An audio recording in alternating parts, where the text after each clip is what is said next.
Rumah tangga itu tidak akan bisa lepas dari yang namanya ujian. Kenapa AA? Karena rumah tangga itu tangga berharga menuju surga. Perjalanan panjang menuju surga itu pasti berat. Ada lika-likunya, ada cobaannya, ada ujiannya. Tapi lagi-lagi Ahilman sampaikan, tidak akan mungkin Allah meletakkan sesuatu dalam hidupmu kecuali di balik sesuatu itu Allah siapkan banyak kebaikan untukmu. Maka KBB untuk rumah tangga yang kemarin sudah berlalu, ambil pelajaran, ambil cerminan, dan kita jadi belajar untuk menemukan jalan terbaik ke depan. Pilihan untuk berpisah itu tidak mudah. Walaupun mohon maaf ya, pilihan berpisah itu harus dijadikan sebagai opsi yang paling terakhir ketika kita menghadapi permasalahan dengan suami, dengan pasangan kita. Beliau tadi menyampaikan ada sikap-sikap dari pasangannya yang tidak sesuai dengan syariat. Mohon maaf, melakukan kekerasan, haram hukumnya. Tidak boleh ada KDRT di rumah tangga. Kenapa?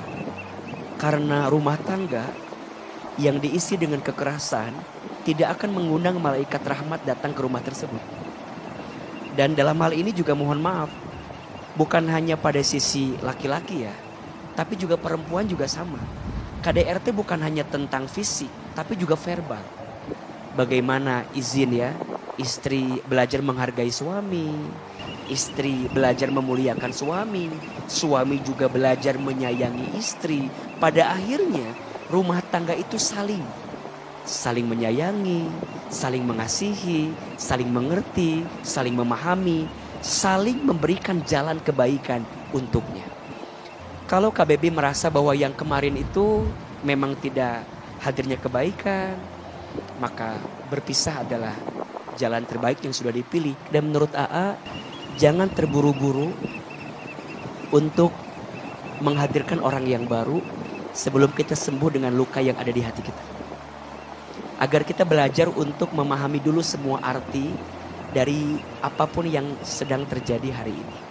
Wahai suami, walaupun istrimu punya pendapatan dalam hidupnya, bukan berarti menghilangkan kewajibanmu untuk memberi nafkah kepada istrimu. Jadi bukan berarti kan istri saya kerja, biarin aja, gak usah saya kasih. Gak bisa. Tetap sebagai suami punya kewajiban memberi apa? Nafkah kepada istri. Betul? Dan mohon maaf, istri juga jangan merasa jadi lebih tinggi posisinya ketika kita punya pendapatan dari suami kita. Apalagi kalau kita punya pendapatan lebih besar daripada suami kita. Jangan merasa kita lebih tinggi daripada suami kita. Insya Allah, kalau kita tahu posisinya, kita akan saling menjaga satu sama lain. Dan Ahilman percaya, pemimpin itu dibentuk, bukan diciptakan. Jadi bunda izin mulai hari ini, bentuklah suami jadi apa? Pemimpin di keluarga, agar dia punya kemuliaan. Dan ingat, suami, istrimu bukan pembantumu. Istrimu bukan seseorang yang bisa engkau rendahkan. Istrimu adalah pendampingmu, yang kalau bukan karena doanya, tidak mungkin engkau sampai pada posisi yang kau dapatkan saat ini. Mudah-mudahan Allah jaga KBB dan seluruh keluarga rumah tangga kita dalam kebaikannya. Amin ya rabbal alamin.